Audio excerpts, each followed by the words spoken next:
ओम ओम ओम।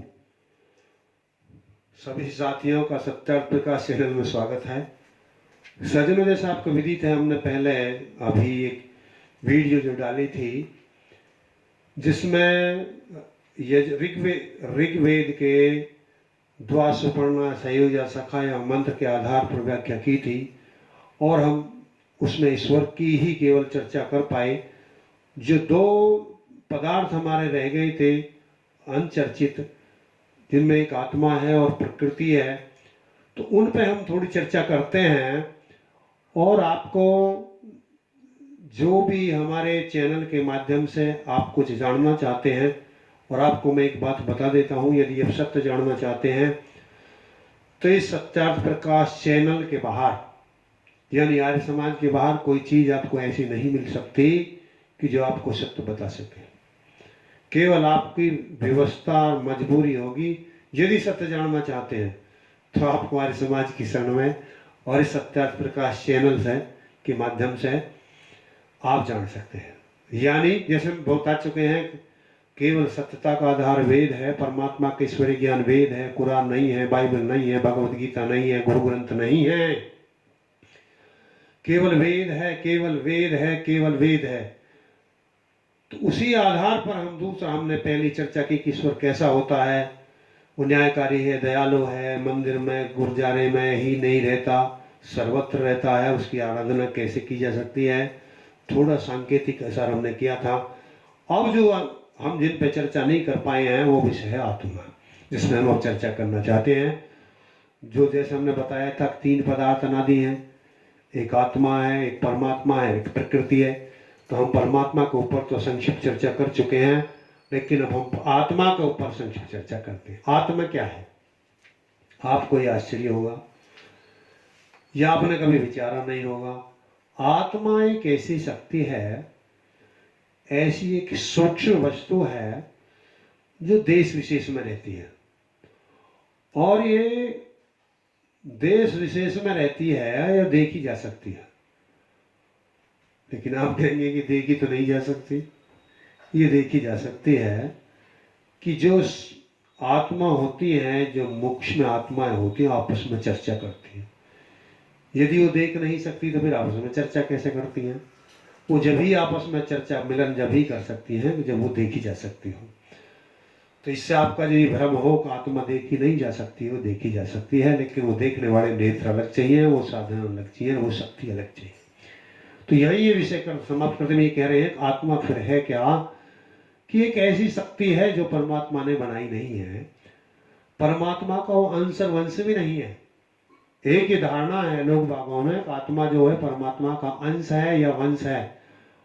परमात्मा का अंश आत्मा कभी नहीं था, कभी नहीं है और कभी नहीं रहेगा। क्यों?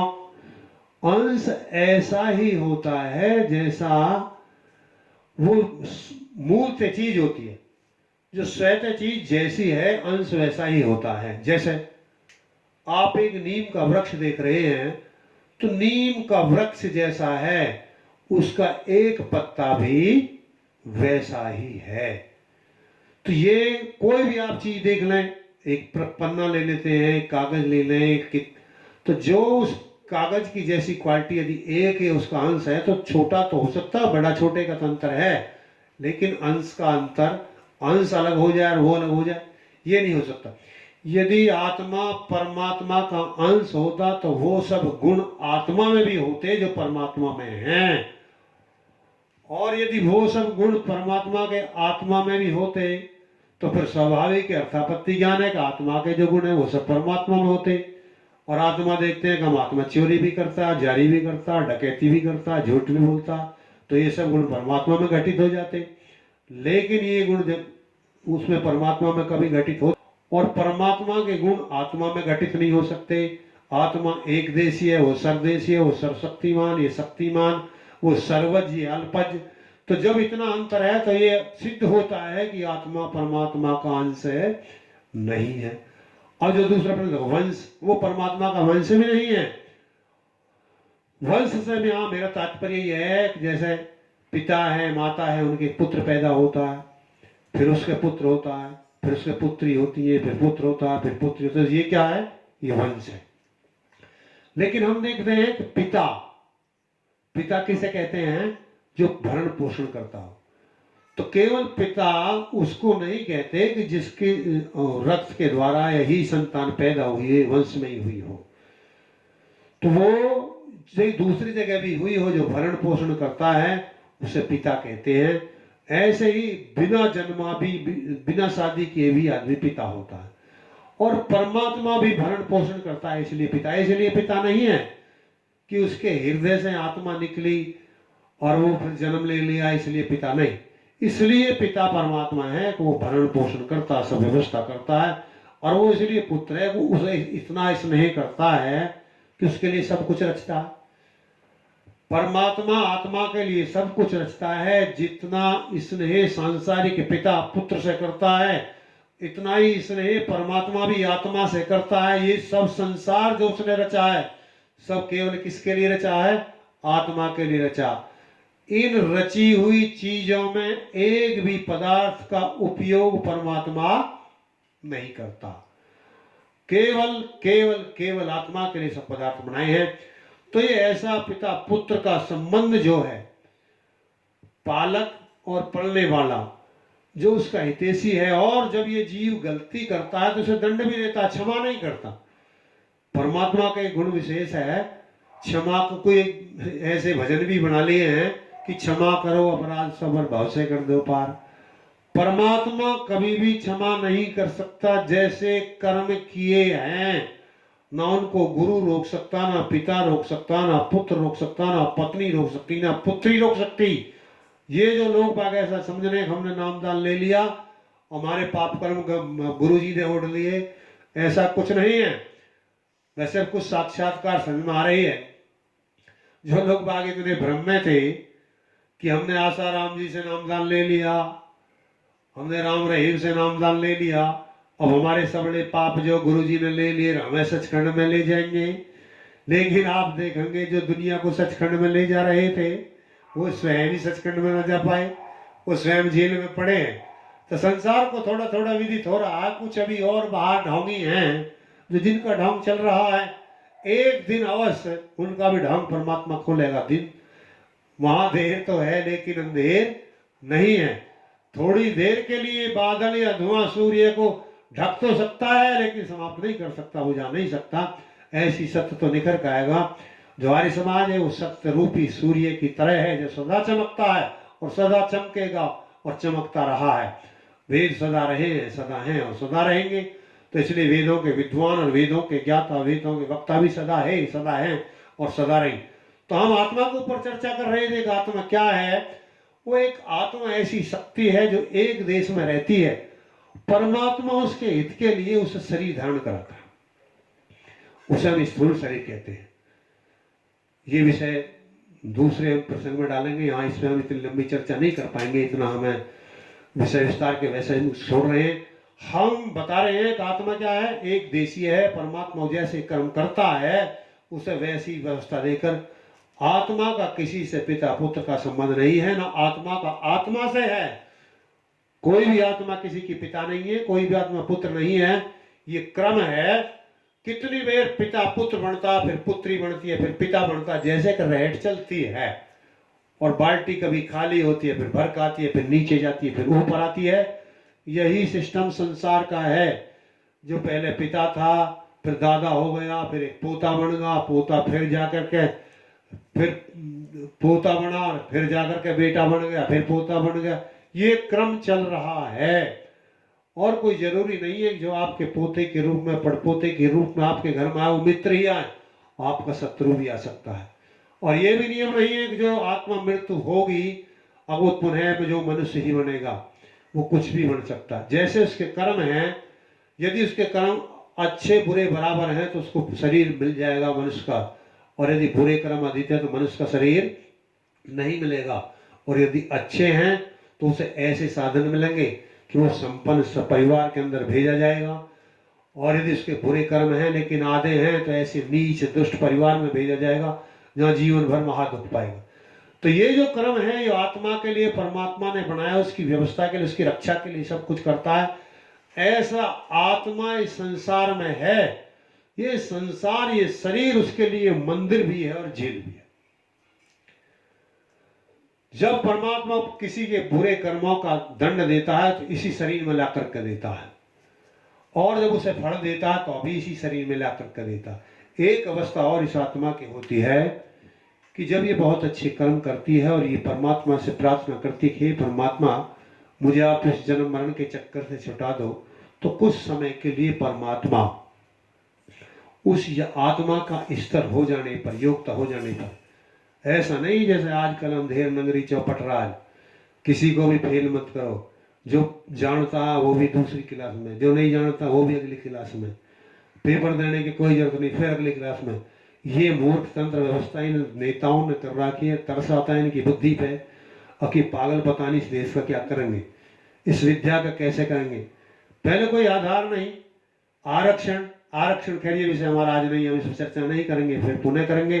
लेकिन हमें जो कुछ हो रहा, घटित हो रहा है, इससे बड़े दुखी है। ये होना नहीं चाहिए, ये वेद विरुद्ध है, ये कल्याण के विरुद्ध है। साथियों, जो आत्मा है वो एक देशीय, जैसे हम बता चुके हैं, वो परमात्मा के आधार पर है। वो माता पिता उसका को आत्मा माता पिता नहीं है। हम कर्मों के आधार पर गधा, घोड़े, कुत्ते, बिल्ली, चींटी, कृमि सब बन सकते हैं। ऐसा नहीं है कि हाथी के अंदर मोटी जीवात्मा होती है और चींटी के अंदर छोटी जीवात्मा। एक ही जीवात्मा नर बन सकता है, स्त्री बन सकता है, पुरुष बन सकता है। जो ऐसे कर्म हैं, जो ऐसे आधार हैं जिसमें ये गुण घटित होते हैं, वो चेतन है, उसे हम क्या कहते हैं? आत्मा। तो हमने इस पर थोड़ी संक्षिप्त चर्चा की। अब अगला विषय जो हमारा अंश है, प्रकृति। प्रकृति क्या है, इसके बारे में भी लोगों को बहुत भ्रम है। कुछ लोग वहां इस कृति को प्रकृति समझते हैं। कुछ संसार में केवल जो वेदों के विद्वान हैं उन्हीं को ये पता है कि प्रकृति और कृति में अंतर क्या है, लेकिन इससे इतर लोग बागों को यही पता नहीं है कि प्रकृति क्या और कृति क्या। प्रकृति वो है जो कारण है। क्या है? संसार का जो उपादान कारण है, जिसके बिना कुछ बन नहीं सकता, वो प्रकृति है। बीज क्या है? आप कहेंगे क्या हो? प्रकृति है? नहीं, बीज कृति है। यानी जो कारण है, जिस चीज का जो कारण है वो प्रकृति है, जो कार्य है वो कृति है। तो जो परमात्मा, यदि परमात्मा को प्रकृति नहीं मिलती उपादान कारण के रूप में, तो परमात्मा भी संसार की रचना नहीं कर सकता था।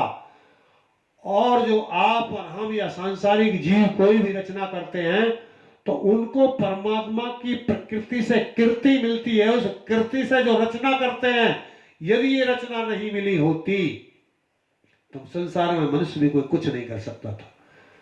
तो ये हमने संक्षिप्त में चर्चा की। प्रकृति क्या है, कृति क्या है।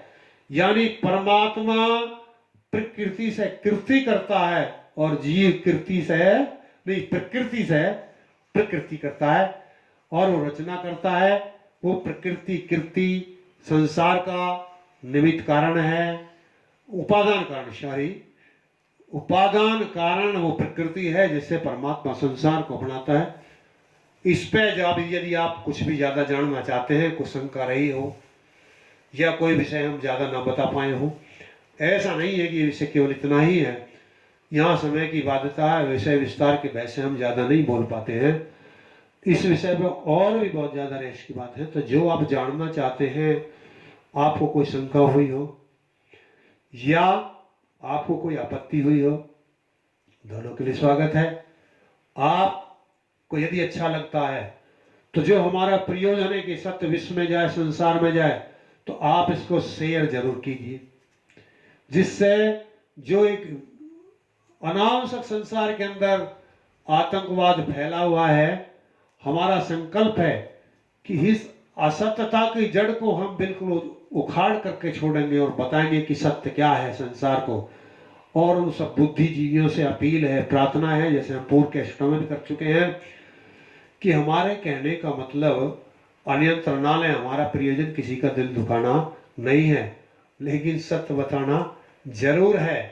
हम ऐसे गुरु के शिष्य हैं जिससे ये कही गई थी कि आप एक शब्द सत्य हटा दीजिए। जब ऋषि जी ने ये कहा कि वेद सब सत्य विद्याओं का पुस्तक है, तो उस समय के भारत में जो ईसाई राजा थे उन्होंने कहा आप इसमें एक सत्य हटा दीजिए, सत्य शब्द को, और सब विद्याओं का पुस्तक बता दीजिए, जितनी सुरक्षा आपको चाहिए हम दे देंगे, आप कितनी सभा कीजिए। लेकिन ऋषि जी ने क्या कह दिया कि मेरी उंगलियों को यदि आप अग्नि की तरह, ज्योत की तरह भी जला दें तो मैं ये शब्द सत्य से दूर नहीं हो सकता। ऐसे ही हमारा संकल्प है कि संसार को सत्य जना करके हम रहेंगे। तो आपका इसमें ऐसे ही होना रहे, और जो आप कुछ जानना पूछना चाहते हैं तो स्वागत है। और आप हमारी हर वीडियो को यदि देखना जानना चाहते हैं तो हमारे चैनल को सब्सक्राइब कर लें जल्दी से जल्दी। और एक फिर पुनः अपील करेंगे कि आप दूसरे मित्रों को, सगे संबंधियों को या प्रतिद्वंदियों को, जो भी है जो इस बातों में विश्वास करते हो या ना करते हो, उन सब के लिए भेजिए, जिससे वो सत्य से अवगत हो, सत्य को जान सकें। और जो आर्य समाज का वेद का नियम है कि वेद का पढ़ना, पढ़ाना, सुनना, सुनाना समाजियों को क्या है, संसार के लोगों को क्या है, परम धर्म, तो उसको बनाइए। ओम शांति।